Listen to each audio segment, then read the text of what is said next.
Coping with COVID and In It Together present Wellness Wednesday, brought to you by the Diabetes Advisory Council of South Carolina and DHEC's Division of Diabetes and Heart Disease Management. Coping with COVID with Trey Taylor. Our fellow Americans. Right now, the COVID-19 vaccines are available to millions of Americans.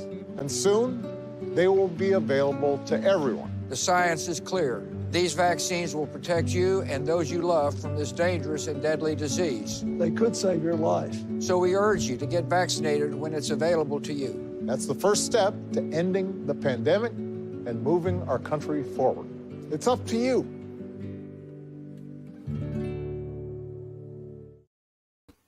It's Wellness Wednesday, and the South Carolina Diabetes Advisory Council and In It Together SC present Wellness Wednesday every Wednesday on Coping with COVID. How you doing? I'm Trey Taylor. It's Diabetes Alert Day, and we'll talk to a man from New York living with diabetes and a diabetes educator about how you can have the condition and still live a good life. Valerie Muehleman, Director of Nutrition at the Beaufort-Jasper-Hampton Comprehensive Services, and Charles Smith joins us later in the show. Thank you both so much for joining us today. We appreciate you.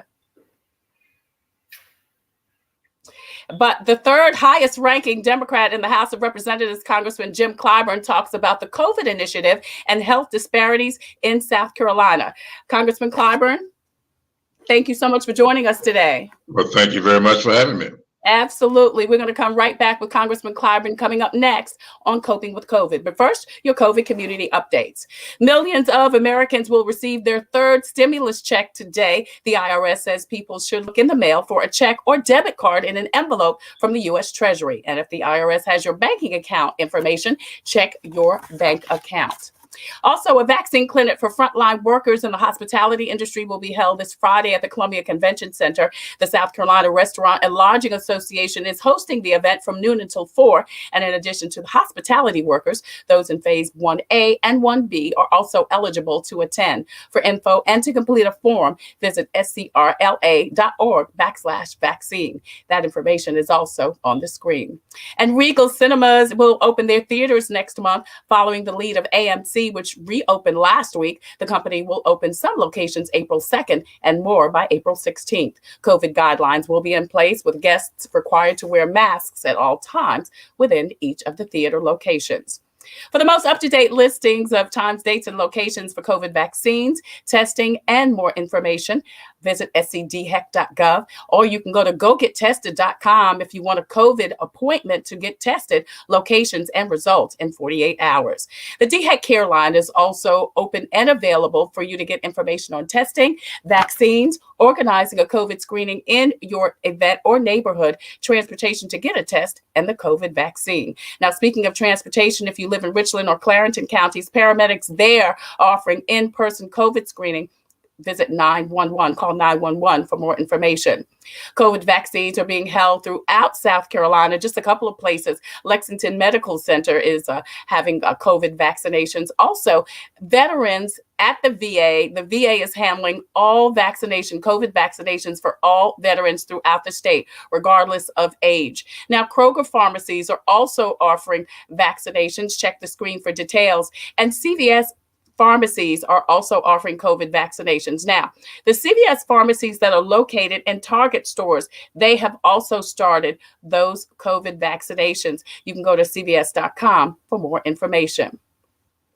If you or someone you know is a senior citizen and having some challenges getting set up, you could go to Get Set Up, and they will help seniors navigate those COVID vaccination websites. They won't make the appointments for you, but they will give you the assistance you need so that you can make those appointments.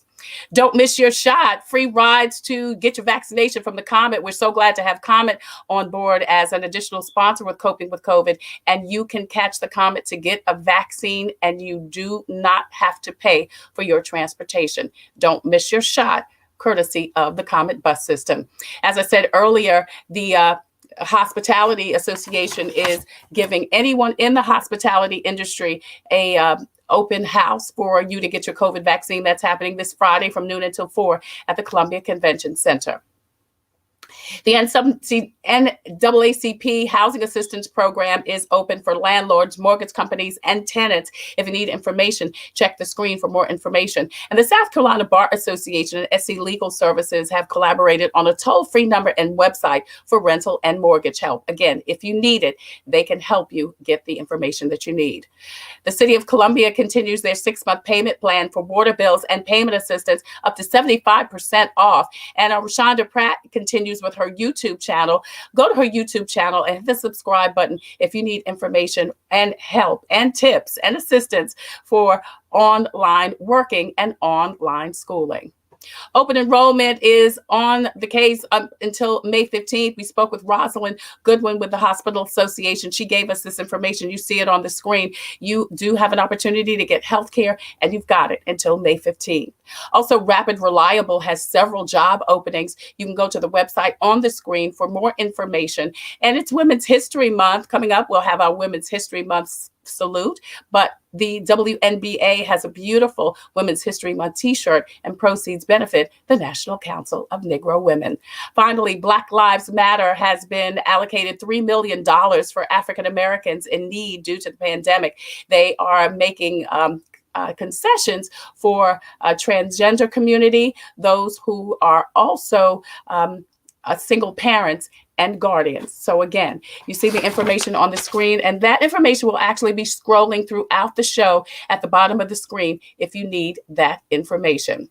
Coping with COVID presents Wellness Wednesday from In It Together SC and the South Carolina Diabetes Advisory Council. Now listen, if you're interested in a diabetes prevention program, check out the In It Together website and Facebook page for more information. We're actually streaming on the In It Together page, so check out the page for more information. And once you're over there, please post, like, share, and follow. We're also streaming live on the Tailor Made production page. Please go over there on Facebook and hit like and follow so you can watch Coping with COVID and also get all of your COVID-related updates. We're also streaming live on YouTube. I want to say hi to all of the folks that are watching us on YouTube and ask you to please hit the subscribe button.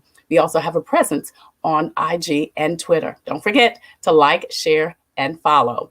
Also, coming up, your chance to get a copy of the Dash for Good Health Southern Soul Cookbook and a Coping with COVID face mask. It's free to anyone who wants one. All you have to do is post in the chat, "I want a Dash for Good Health," and someone will contact you to get your mailing address, and we'll get it out to you. It's the Dash for Good Southern Cookbook, Southern Soul Cookbook, and it's free to you, just if you want it. I want to say hi to Betty Fletcher. She says, good afternoon. Also, Deborah Jefferson is watching. Thank you guys so much for watching Coping with COVID. In It Together SC and the Diabetes Advisory Council present Wellness Wednesday every Wednesday. And today we're honored to have Congressman Jim Clyburn joining us this Wellness Wednesday. The Majority Whip and third ranking Democrat in the U.S. House of Representatives, is a longtime activist and a public servant who has represented South Carolina for almost 30 years now. He really needs no introduction. So thank you, Congressman Clyburn, for joining us today. Well, thank you very much for having me. Absolutely. Deborah Jefferson says she wants the Dash for Good Health book. Deborah, we're going to get it out to you. So listen, Congressman Clyburn, 3 vaccines have been approved so far. 1 million more people are now eligible to receive it. How was your vaccine experience? Well, it was good. I have received both shots. The last one, someone asked me about it a couple of days ago. I looked in my wallet and I saw that I took it the day after the insurrection. Oh, wow. January 6th, I did my vaccination, the second one, on January 7th. I didn't realize that I had restored myself to normalcy so quickly after that. But I've had both. I had absolutely no reaction at all to the first one. I felt for maybe 10 minutes a little bit of a soreness in my arm the day afterwards, but it was fine, no problem. Great, great. Want to say hi to Cynthia Watson. She says, yay, Congressman Clyburn.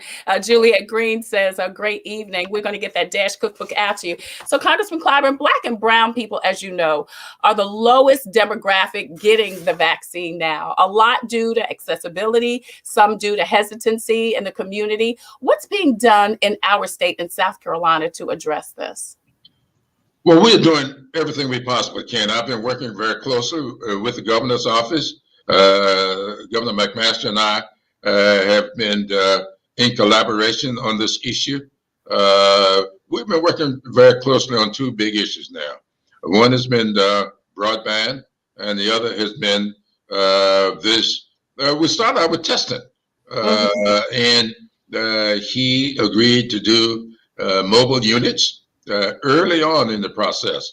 And in fact, several other states said to me that they looked at what we were doing here in South Carolina to start mobile units going in their areas. And so now we've got the vaccination. We're now getting the vaccinations out to people. President Biden is doing an exceptional job, I think, of getting the vaccine out to all of the various CVSs and other pharmacists that are located in various department stores.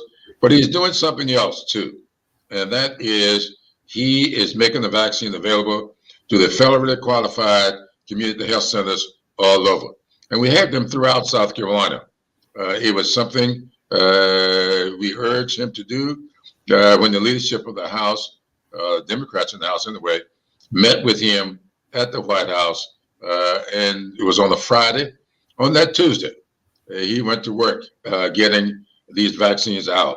I'm also going to check with them this afternoon because it's come to my attention that these dialysis centers might be a good place that we can have. That's a great idea. Yeah. So I will be checking with the White House this afternoon and suggesting that they get with these dialysis groups. You know, my late wife, Emily, was diabetic. Yes. Though we did the bulk of all of her treatments at home with peritoneal method. It was overnight. And it was never much for communal stuff. And so we tried once or twice to go to a dialysis center. Did not work for her. So we did hers at night in the home.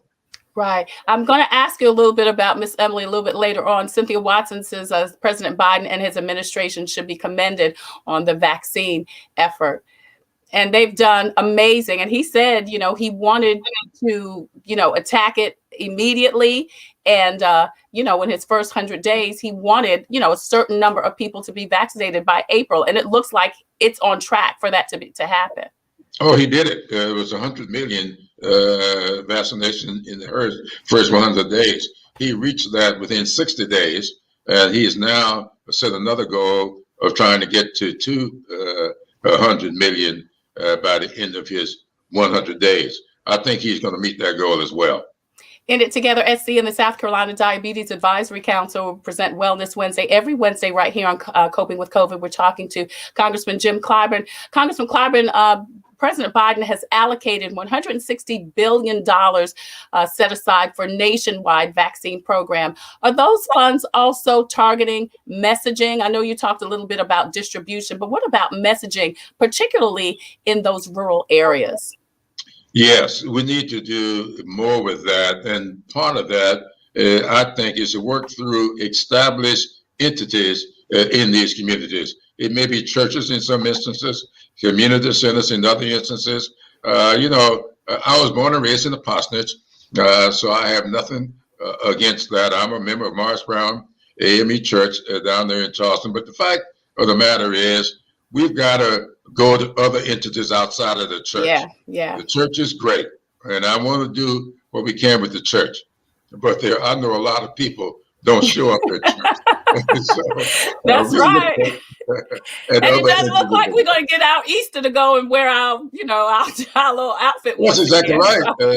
Even when the churches are meeting, people don't go. So we need to talk to the faith community, though, the ministers and a lot of their officers, because they have relationships in the communities outside of what may be taking place in the church. So we're doing everything that we possibly can to get the word out, let people know that this vaccine is safe. I just saw a quote from me this morning that, quite frankly, I've forgotten having made. And I said that, this vaccine is 95% safe. And I do believe that if I had a 95% chance of winning the lottery, I'll play every day. Yeah, yeah, yeah. I tell you, yeah. Yeah, and but and I know I don't have to tell you what the problem is. I mean, there's so many issues within our community, as far as how Black and brown people are skeptical and have a relationship with the healthcare system. But as you said, we have got to do something to let our folks know this is okay. You need to do this. If you want the normalcy, you've got to do this, and it's okay now.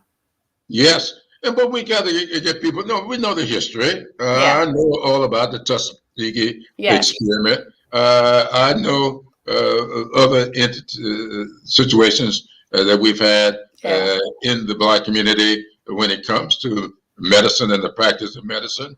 But the fact of the matter is, this is all about our children and our grandchildren and other people we interact with. So I think we have an incumbency to do something.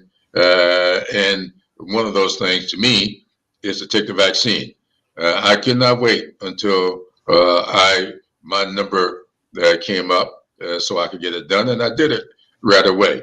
And I did it publicly. Right. The first one had it videotaped and had my staff that put it out in social media. So my dad used to tell me all the time, you lead not only by precept, but by example. Yeah. So I wanted to be an example of it. So I did it publicly. Congressman Clyburn, Cynthia Watson has a question. She wants to know, do you think South Carolina is ready to open up to everyone for the vaccine? Georgia, she says, is opening their vaccine to everyone 16 and above starting tomorrow. What do you think, Congressman Clyburn? I think South Carolina is about ready for that. I do know that President Biden has made it very clear that he set a date when it is to be available to everybody. And I would hope if South Carolina cannot go before that date, certainly be ready to go on that date. Right. Thank you, Cynthia, for your question. How can people become involved in the efforts to help educate people about the vaccine? Congressman Clyburn, is there an effort underway so that people can kind of get on board if they want to help educate people? I think so. I hear so. The Department of DHEC here in South Carolina has been doing that. I know I've been doing public service stuff for them for some time now. The South Carolina Hospital Association, I've done public service for them as well. So I know that people can get involved. If you want to get involved, please contact DHEC, contact the South Carolina Hospital Association, and get involved. Most community health centers may be looking for people. I understand that there are training programs now for people to even help do the vaccinations. I've talked with someone who told me they were taking the training so that they can help do the vaccinations, because we need vaccinators as well. Right. Yeah, you're right. We on this program give opportunities, job opportunities. I think Rapid Reliable was one that we talked about today. They're actually recruiting for people to help with the vaccination process. What about people in those rural communities? I know you talked a little bit about really focusing on those rural communities, and that's what DHEC really wanted to talk about today, was that there are people in those rural communities who say they just don't have access to some of these mobile vans and in some of the areas. Is there going to be more of an effort for those folks to have these opportunities to get vaccinated? I certainly hope so. I've been advocating mobile units going out where people are, because transportation is a big problem in a lot of rural communities. And so what we've been trying to do is get mobile units out into these rural areas and going to where people frequent. And in some instances, that's why we want to get vaccinators. I did talk last night with a gentleman who told me, that, I don't mind calling his name, he admit I mind. James Bennett, as you know, is my finance chair, and we had dinner last night, and he was talking about things that's been going on with Prisma. He's on the board there, and they have really arranged to have vaccinations made in homes, doing the home business. Wow. People who are homebound. So everybody is being innovative, getting the things going in that regard. Yeah, I love that because you're right. Some people are homebound. I know, like I said, that in Richland and Clarendon counties, they were doing in-person COVID testing. So if they could do the testing, certainly they can do that. And you mentioned the dialysis. Again, people are going to dialysis by the hundreds every day. Absolutely. So, why not give it to them there? Like you said, we got to meet people where they are. We had a town hall meeting a couple of weeks ago, and with DHEC and with Prisma Health. And, I think it's so important, again, especially in the minority communities. And what I said to the lady was, when in Rome, you got to do what Romans do. And in Black Rome, we need a Clyburn fish fry. We need some, a good DJ and, and socially distance somewhere. And just let's go have a good time and get our vaccine. Well, if you hurry up and get these vaccines done, and we can get to herd immunity by the end of May or June, we may have a big fish fry to help celebrate it. We're talking to Congressman Jim Clyburn on Coping with COVID. In It Together SC and the South Carolina Diabetes Advisory Council present Wellness Wednesday, every Wednesday here on Coping with COVID. And it is Diabetes Alert Day, Congressman Clyburn. And I know, as you mentioned earlier, you have a personal connection with the condition because your beloved Miss Emily, your wife of almost 60 years, had diabetes. Can you tell us a little bit about you and Miss Emily's journey with diabetes and what you would say to people that are dealing with the condition? Well, I would say that we need to have faith in our scientists. We need to have faith in our medical facilities. And to give you an example, Emily's father was a double amputee by the time he passed away.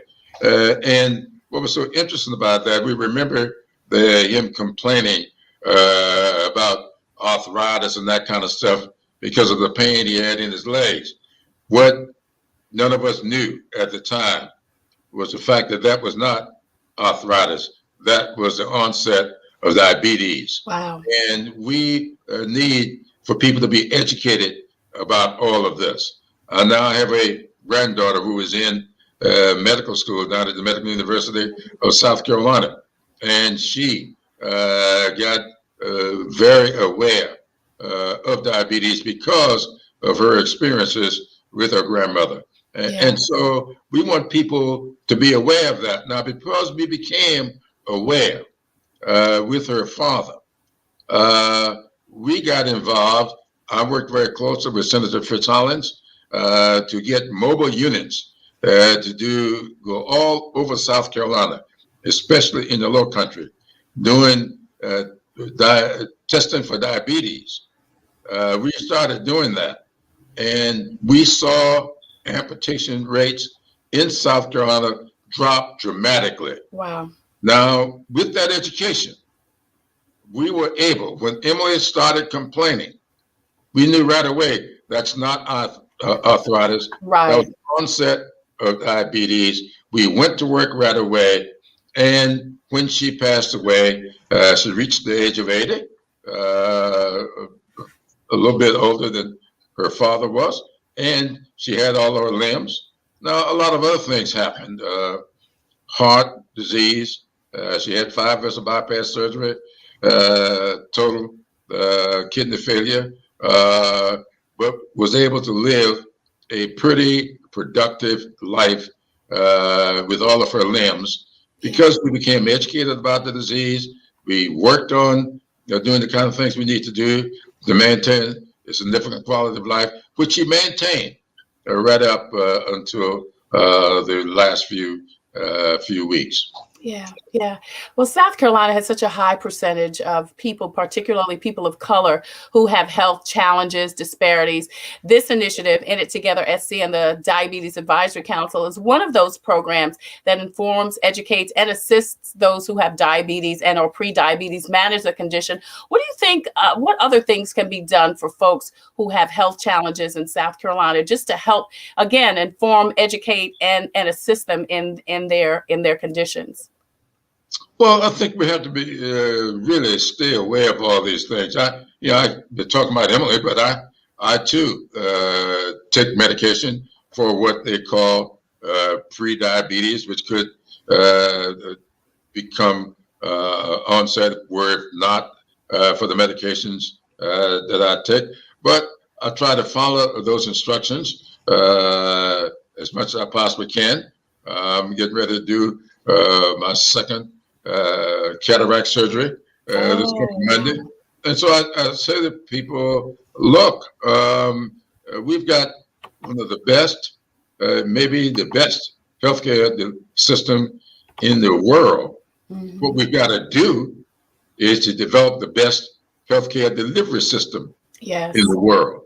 Because to me, we've got to make this country's greatness. And this is what I say all the time. You've heard me say it. Our job is to make this country's greatness accessible and affordable for all of its people.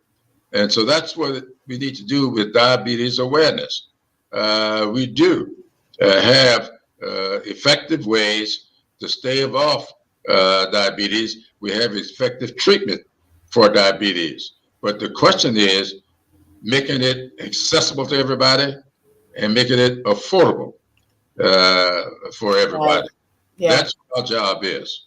Absolutely. Accessibility, affordability. And I know we know with you in Washington, D.C., advocating for South Carolina and for all Americans, we know that it's going to happen. Congressman Jim Clyburn, thank you so much for joining us today on Coping with COVID. In It Together, SC and the South Carolina Diabetes Advisory Council present Wellness Wednesday every Wednesday. For more information on Congressman Clyburn, you can follow him on social media. He's on Facebook, Instagram. Check out his various websites, clyburn.house.gov, if we can put that one up. Also, majoritywhip.org, which got gov, that also features his podcast, Clyburn Chronicles. He is the third highest ranking Democrat in the U.S. House of Representatives, South Carolina's own Congressman Jim Clyburn. Congressman Clyburn, thank you again so much for joining us today on Coping with COVID. I have to ask you this before we leave. When people introduce you, has anyone ever played the song "Let It Whip"? You know what? It's kind of interesting. The first time I ever heard that song became aware of it, was during the campaign. Right. And someone with Trump signs all over came to the back of my house on a boat and playing that song, Let It Whip. I didn't know what it was, but someone visited with me. Right. Do you know what that song is? Then they told me.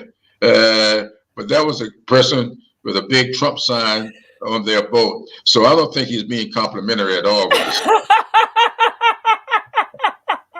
I tell you, that's a true story, really. That's great. I just wondered, I thought about that today. Does anybody ever, when they or there's another song called Whip It by Devo.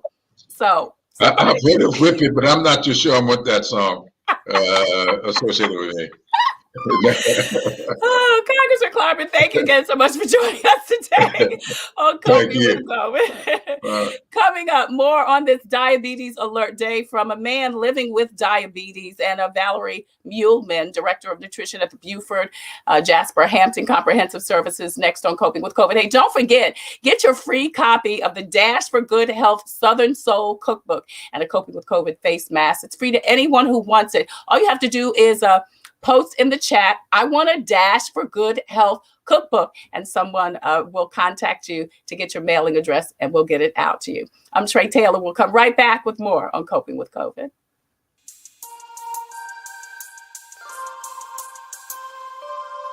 Coping with COVID and In It Together present Wellness Wednesday, brought to you by the Diabetes Advisory Council of South Carolina and DHEC's Division of Diabetes and Heart Disease Management. Coping with COVID with Trey Taylor.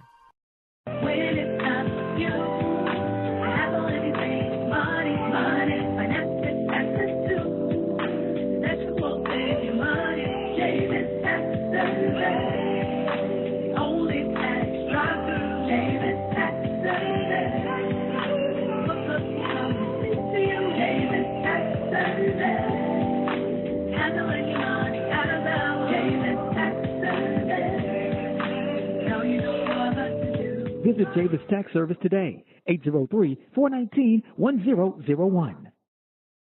The doctor, a living legend. Hello, this is Julius Dr. J. Irvin. One thing I have in common with some of the other Hall of Famers, we were never afraid to take the big shot. West throws it up. And today is no different. Good. I'm getting vaccinated for my family, friends, and community. Let's do this together. For more information on the vaccine, visit cdc.gov.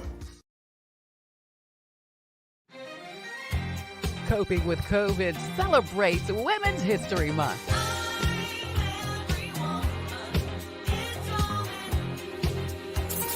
Marsha Louise Fudge is the first African-American woman to lead the U.S. Department of Housing and Urban Development. The U.S. representative for Ohio's 11th Congressional District for the last 13 years, Fudge also serves as chair of the Congressional Black Caucus in the 113th Congress. The Cleveland, Ohio native earned a Juris Doctorate from Cleveland State University Marshall School of Law. Representative Marsha Fudge, the first Black woman to lead the U.S. Department of Housing and Urban Development.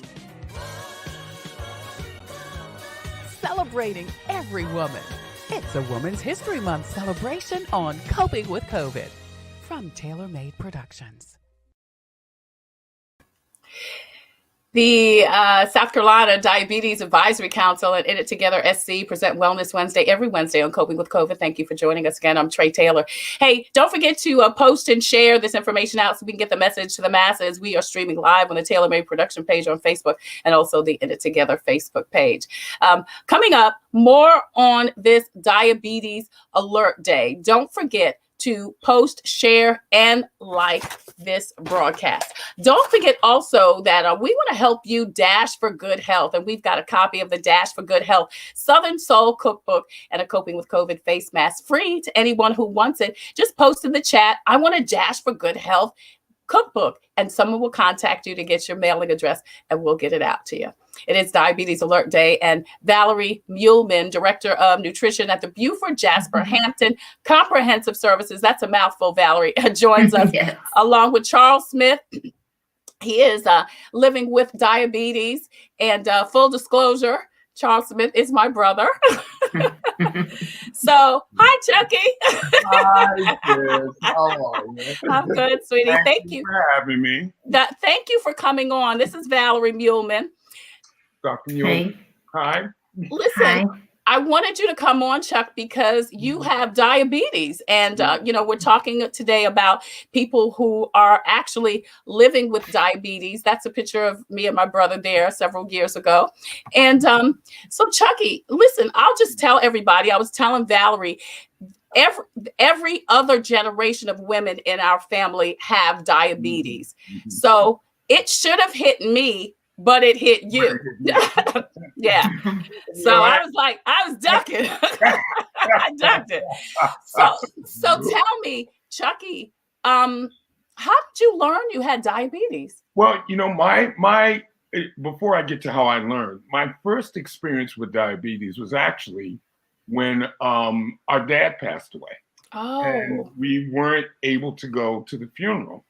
So our Aunt Margaret stayed with me and you, who were at the crib at the time. Yeah, I was 4. I don't remember any of this. but she stayed with us, and she had to inject herself.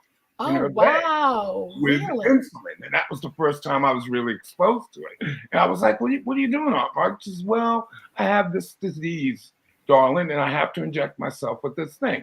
So that was then, and I didn't really think about it too much. But years later, I ended up going to a barbecue at a friend of mine's house, at Larry Grant's house. And, okay. And I was drinking a lot of water. I was drinking like 8-9 glasses of water a day. So finally, Larry said, are you all right? What's the matter with you? I was like, I don't know, man. I just been thirsty lately, and I don't know what the deal is. So he said, well, listen, you need to go to the doctor and find out you may have diabetes. Oh, wow. My mom went through. So I was like, okay, and you think about it, like, yeah, sure, whatever. But I went, and they tested me. And the physician's assistant started freaking out because my sugar levels were at 313. which Wow. we all know are crazy. And she immediately gave me a shot of insulin and said, well, I'm surprised you're not in a diabetic coma at this. And so that's, Chucky, other than being thirsty, you had no other symptoms that you knew of? Other than that, and getting up to go to the bathroom, 6-7 times a night. Right. That was the key. That was the key. The thirst and getting up to go to the bathroom. But other than that, no, I had no idea. Those are the things that kind of set it off. And how old were you at the time? Oh gosh, that was 30 years ago. So I was 38. Oh, wow. Wow. Valerie, I'm going to bring you in here. Is what Chucky is saying kind of, because I saw you over there shaking your head. Yeah, that sounds the way it happens. Usually people start drinking a lot of water, and I always ask my patients, are you sleeping through the night? Because sometimes people get up 3 or 4 times during the night, and that's a kind of a red flag for that. Really? Okay. So look, I'm thinking because just last night I was up 3 or 4 times. Oh, no. I don't have diabetes. I'm taking that off of me. Listen. So why is it important, Val, for people to get screened? And when should they get screened? Should you get screened if you have family history? Definitely. Family history. I guess what they recommend the most is for if you're overweight, and then in the beginning, you can be overweight and then have another risk factor for diabetes, like inactivity or elevated cholesterol, different things like that. But we screen the overweight children at our clinics too, if they have, like overweight and maybe a family history of diabetes. So, they recommend if you don't have any of those things to start getting screened at 45. But if it runs in your family, and you're, maybe a little overweight, I would recommend that you get screened, and then maybe every 3 years or every year you could do it, just to make sure that you're okay. Right. To Valerie's point, Chucky, because you have 2 daughters and 2 grands, have Michelle or Janae got screened? They have gotten screened. Yes. Okay. Yes. And so far they're okay. Yes. So Valerie, why should people take diabetes so seriously? It's very serious, because there's some complications that you really want to make sure you want to prevent. And a lot of these things can be prevented. I have a lot of patients who, they lead normal lives. And so it doesn't mean just because your mom had diabetes and maybe they lost, like a toe or a limb, that's going to happen to you. Because I have had patients who really think, well, it's in my family, there's nothing I can do about it. But that's not really true, because you can, the way you kind of eat, the way you exercise, you can kind of prevent those complications. You can go to the doctor and for all our diabetes patients, we're always trying to get them to go to the dentist, go to the eye doctor, get your foot screened every year, get your labs done every 3 months, and go see your provider every 3 months, your doctor. It's Diabetes Alert Day, and we're talking to Valerie Muehleman. She is Director of Nutrition at the Beaufort-Jasper-Hampton Comprehensive Services, along with diabetic patient Charles Smith, who is living with diabetes. There is a link that I'm putting in the chat now. If people want to take an assessment to find out if they are diabetic or pre-diabetic, Valerie, what's the difference? With pre-diabetes, that's kind of at the beginning, like when your sugar starts going up a little bit. What we usually do is check the A1C or hemoglobin A1C. It's a lab that tests your blood sugar. It goes back 3 months. It's kind of like an average. And usually if you test 5.7 to 6.4, you're in the pre-diabetes range. But if you're over 6.4, then you would be in the diabetes range. Marcus Taylor has a question. Thank you, Marcus, so much for watching. He wants to know, do doctors know enough about us? And I'm assuming he's talking about African Americans. He said to diagnose us. He said, since you, Chucky, were supposed to be in some type of coma and you weren't. Valerie, is it different because for people of color? I think it runs in the kind of in their family history. Sometimes, not everybody, but we have a lot of African American patients, and they seem to have like somebody in their family, like a sister, a mom, or a dad, that have had it. And sometimes, and in the past, I think people maybe weren't screened as often, and I think we're becoming more aware of that we need to screen for this. If you're overweight, if you've reached that certain little guidelines, like if you're 45 and older, and then if you're younger, I mean, I even have patients who are 10 that may have pre-diabetes. So if you're overweight and maybe you're African American, Hispanic, maybe you should get tested for those things.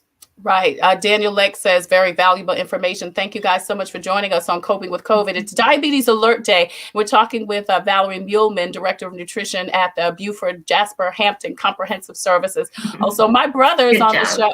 Thank you, girl. Also, my brother's on the show, Charles Smith, and he has diabetes. Chucky, when you mentioned the thing about Aunt Margaret, and I do not remember that, right. But let me tell you what I do remember. And Valerie, we were born and raised in New York, and we used to go down south. And Aunt Madeline, who was Aunt Margaret's daughter, everybody would have little peppermints in a candy dish, and they said they would keep it there because they were diabetic. So I do remember that. I remember candy dishes full of peppermint. And that's because, I was that always boggled my mind. If you have sugar diabetes, why are you eating sugar? But it actually balances you out or something, right, Val? Well, if you start going low, like people who take insulin, sometimes their sugar will go low. Like if maybe they skip a meal, or they go too long in between meals, or maybe they take too much insulin. Right. And so the insulin takes the sugar down, brings it down, and another thing that I've seen a lot with our patients is maybe on Sunday they go to church, and church lasts a long time. Yes, it does. You can say it, Valerie. I saw you being hesitant. I know y'all are in and out in an hour. We're there all day. So, they have to treat themselves. So bring the sugar back up try to get it over 100. And then maybe they can make it through church. But so if they don't treat themselves and they keep going low, they could pass out. Yeah. And it's dangerous to go too low. Right. What does uncontrolled blood sugar do to the body internally? It can affect a lot of different parts of the body. I know people can have strokes. It can affect your eyesight. That's we try to get everybody to get an eye appointment annually, because you can get laser that can stop some of the complications from getting worse. And then we also check everybody's feet. Feeling in your legs and your feet can decrease if your sugars are elevated. But if you think about it, when you have blood flowing through your body, it's kind of like, like water. It's kind of runs through there. But if you throw a lot of sugar in there, it gets more like a syrup. And so if you try to push that through your body and your arteries, it's hard on your body. It's hard on your heart. It's hard on you have complications with the small vessels in your kidneys.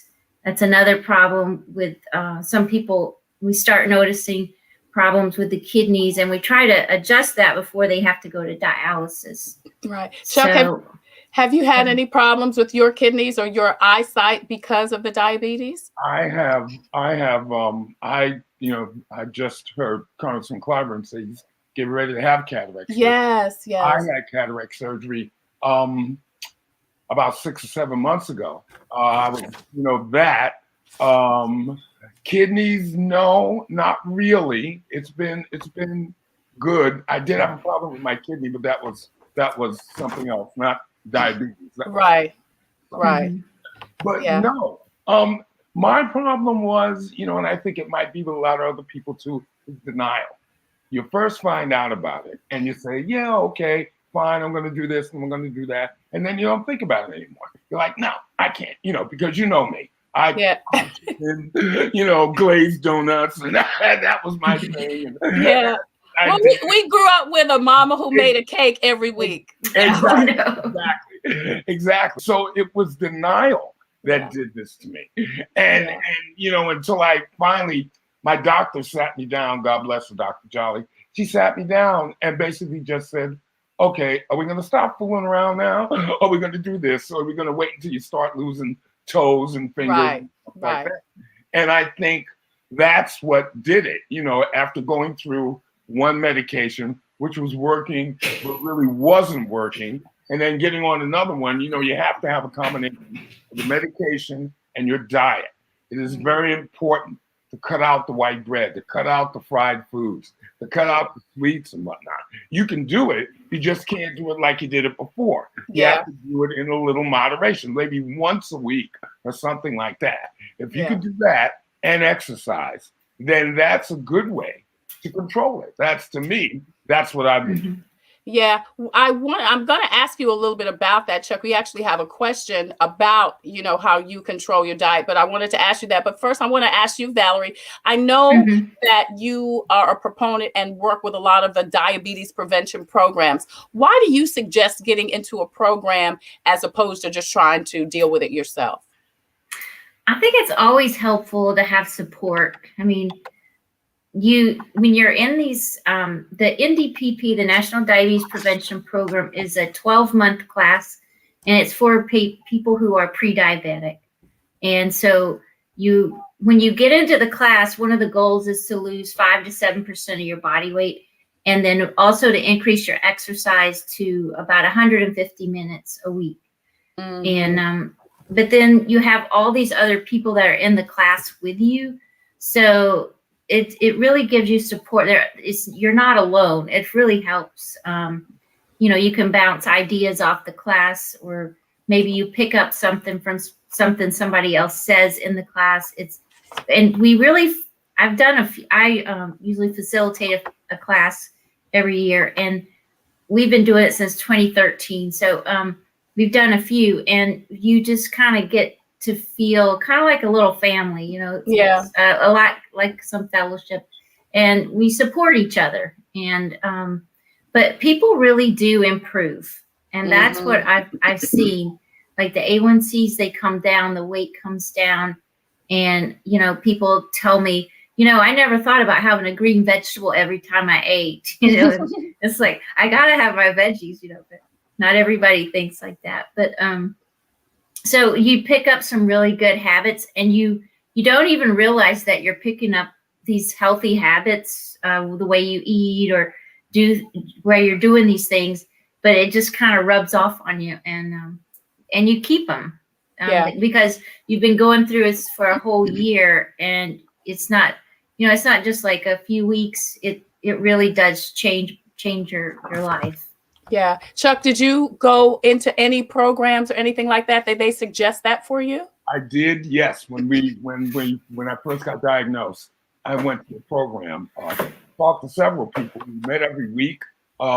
These guys were, they were in a lot, they were in worse shape than I was in. Wow. I was, because their blood sugars were like really to the roof and whatnot. And that helped out.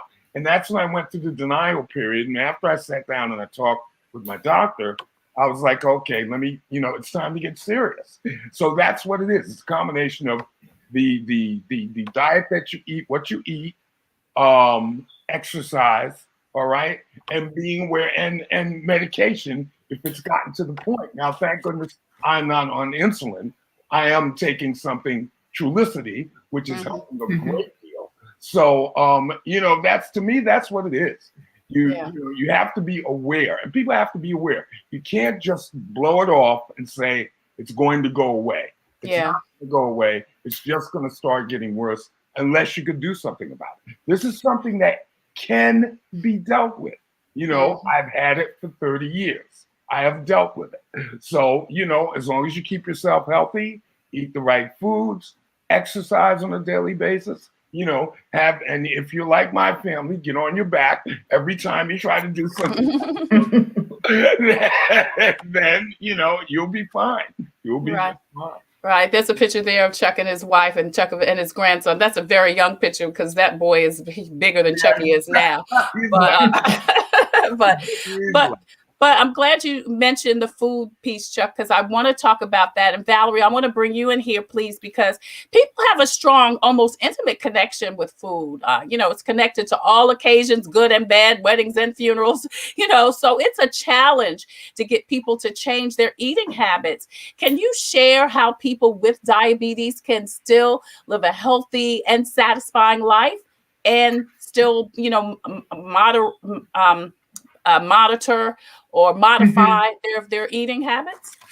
Yeah, that's one thing living down here. Everybody eats rice a lot and fried chicken, and you know, I don't tell my patients you can't ever have that, but you know, like you can try to do baked chicken maybe, or maybe if you do fried chicken, don't do it like every weekend, maybe once a month.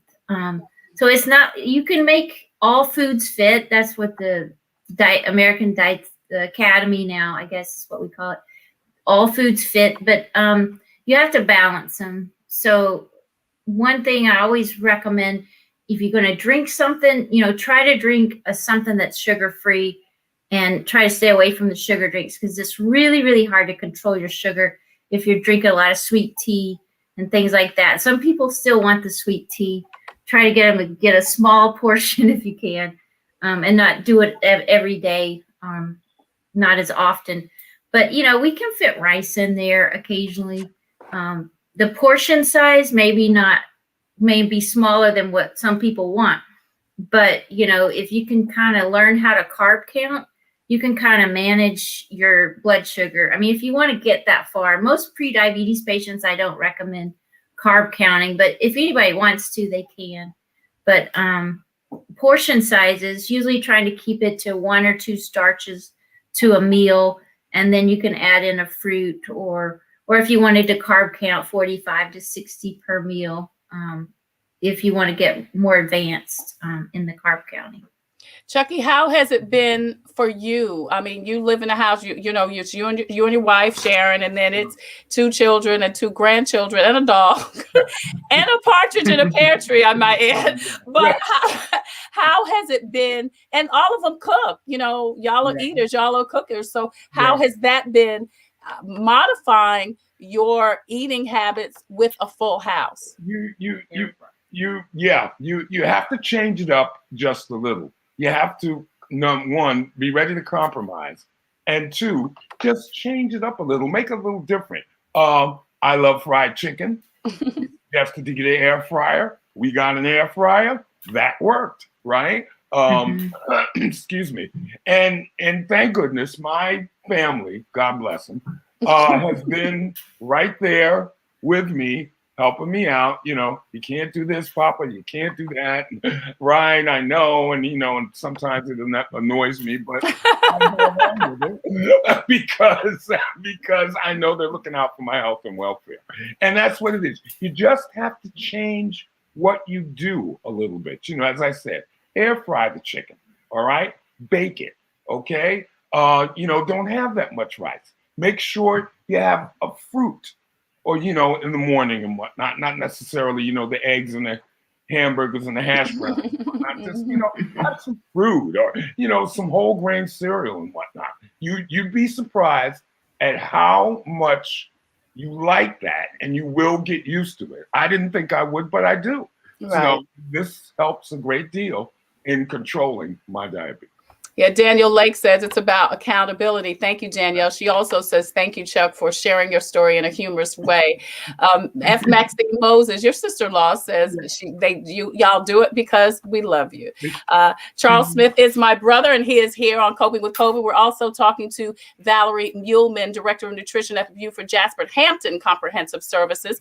Hey, don't forget, we also have the Dash for Good Health Southern Soul cookbook that we're giving away here on In It Together SC and the South Carolina Diabetes Advisory Council.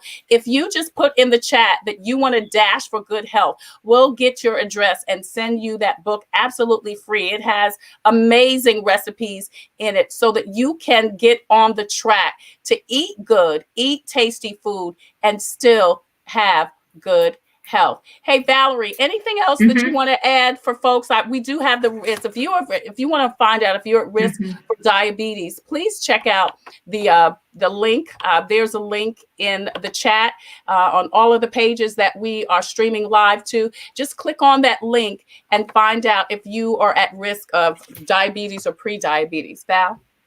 So I just want to say real quickly, like when he was talking about the food, changing it up a little bit, what we use a lot is the My Plate, where you do half your plate vegetables, then just like your meats, like the serving size of your hand, the palm of your hand, and then the rice goes in the other corner. So that really helps people kind of put things on the plate, where it doesn't, there's not too much carbohydrate in the meal. Right. So we always use that. And then the other thing I wanted to hit was, if you do have pre-diabetes, we have the National Diabetes Prevention Program. Try to get in one of those. They're all over the state, I believe, and they're trying to get more and more, and it really does help. And then there's also the diabetes self-management education classes, and we offer those too, and other places all over the state offer those. So if you're pre-diabetes or you have diabetes, there are some things out there that can really help you. All right, great. And you can see Valerie's information on the screen if you want more information about finding out what they offer at at where Valerie works, the Beaufort-Jasper-Hampton Comprehensive Services. She's the Director of Nutrition there, and she can get you that information. Hey, don't forget also, you can go to the In It Together Facebook page and website where we're streaming live to and find a diabetes prevention program so that you can do what you need to do to have a good life, have a healthy life. I mean, diabetes affects us, particularly Black and brown people, so much. I mean, I know you've probably heard people are losing limbs and losing their lives. And as Chuck said, it could happen and you not even know, Valerie, what's going on in your life. You could, so find out. And again, the link to find out if you are pre-diabetic, then click the link and find out more and then do something about it. Mitchell Peace Joy Jen says, Chuck, you and I have a strong family resemblance. Thank you, Mitchell. He's my brother. He's my big brother. Yeah, find out about a diabetes prevention program and do what you need to do to get great health. Valerie, thank you so much for joining us today. Valerie is the Director of Nutrition at the Beaufort-Jasper-Hampton Comprehensive Services, and Charles Smith is my big and only brother, and I love him so much. Thank you, Chucky. Thank you. Thank you so much for coming on Coping with COVID, both of you. I appreciate it. Absolutely. Listen, if you have a story or initiative that can help someone cope with COVID, please go to the Taylor Made Production page on Facebook and inbox me. We would love to feature your story or initiative. If you have a product or service that could help someone cope with COVID, please email copingwithtreytaylor@gmail.com. The information is scrolling at the bottom of the screen. We would love for you to join our proud list of sponsors, just like In It Together SC and the South Carolina Diabetes Advisory Council, SCDHEC, the City of Columbia Office of Business Opportunities. The Comet Bus System is also a brand new sponsor. Catch the Comet and get a free vaccine. Also, Computers Unique at Dutch Square Mall. Contact Daniel for fast, reliable, and honest and dependable computer services. Also, Agape Counseling and Training Centers. If you are having some challenges coping with COVID, contact the folks at Agape Counseling and Training Centers. And Javis Tax Service, 20 years of providing expert financial services to South Carolina. Last but certainly not least, Palmetto Media Connections. Hey, coming up tomorrow on Coping with COVID, Power in Changing. Ayanna White is going to talk to us about the need for babies during COVID. Also, City Councilman Reverend Ed McDowell is going to join us along with his wife, Jeannie, and Providence Health Board member Martha Smith. They're doing some amazing grassroots efforts for the COVID vaccine. We're going to talk to them about that. And then Rosalind Glenn, who works with the Biden administration right here in South Carolina, she's a financial advisor, is going to join us Friday on Faith Friday. So, and then next Wellness Wednesday, pre-diabetes and stress. We'll talk to yoga instructor and diabetes educator Ellie Lane. That's next week on Coping with COVID. As always, I leave you with an inspirational reading. I'm going to go back to, I've been doing 100 Days of Believing Bigger with Mashawn Evans Daniels, but I want to go back to Jesus Calling, because this one, it's not today's, it's the one from March 12th.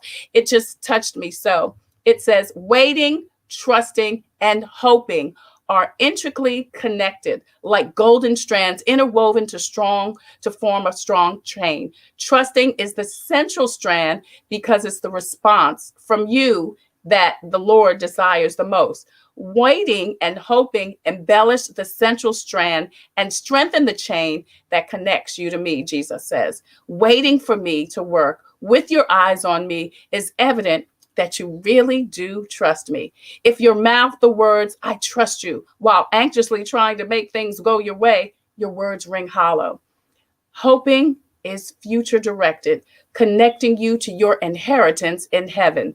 However, the benefits of hope fail fully on you in the presence. Because you are mine, Jesus says, you don't just pass time in your waiting. You can wait expectantly and hopeful trust. Keep your antennas out to pick up even the faintest glimmer of my presence. That's what Jesus says. That's your Jesus Calling for today. This is Wednesday, March 24th. I'm Trey Taylor. Thank you again so much for joining us on our Wellness Wednesday. It is Together SC and the South Carolina Diabetes Advisory Council present Wellness Wednesday every Wednesday right here on Coping with COVID. Until the next time, I wish you peace, abundant blessings. Take care, stay safe, get your vaccine, and still wear your mask over your nose and under your chin. Have a good one, y'all.